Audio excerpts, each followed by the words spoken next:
ભરૂચના દહેજની ખાતેની universal chemical કંપનીમાં ભીષણ આગ ફાટી નીકળતા અફરાતફરી મચી ગઈ હતી. ઘટનાસ્થળે પહોંચેલી ફાયર વિભાગે 1 કલાકની જહેમત બાદ આગ ઉપર કાબુ મેળવ્યો હતો. ભરૂચની દહેજ એડીસીમાં યુનિવર્સલ કેમિકલ કંપનીના ગોડાઉનમાં ભીષણ આગ ફાટી નીકળતા દોડધામ મચી જવા પામી હતી.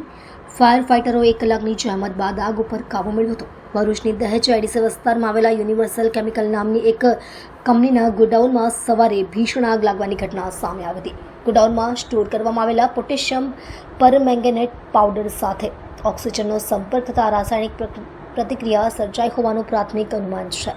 આગ ફાટતા કંપનીના કામદારોમાં અફરાતફરીનો માહોલ જોવા મળ્યો હતો. બનાવની જાણ થતાની સાથે જ ફાયર ફાઇટરો ઘટનાસ્થળે દોડી આવ્યા હતા અને 4 ફાયર ફાઇટરો 1 થી 1.5 કલાકની જહેમત બાદ આગ પર કાબુ મેળવ્યો હતો. આ બનાવમાં સદનસીબે કોઈ જાનહાનિ થઈ ન હતી. ઘટનાની ગંભીરતા જોતા DISHની ટીમે પણ તાત્કાલિક સ્થળની મુલાકાત લીધી હતી અને આગ લાગવાના કારણે સંભવિત જોખમોની શોધખોળ શરૂ કરી છે.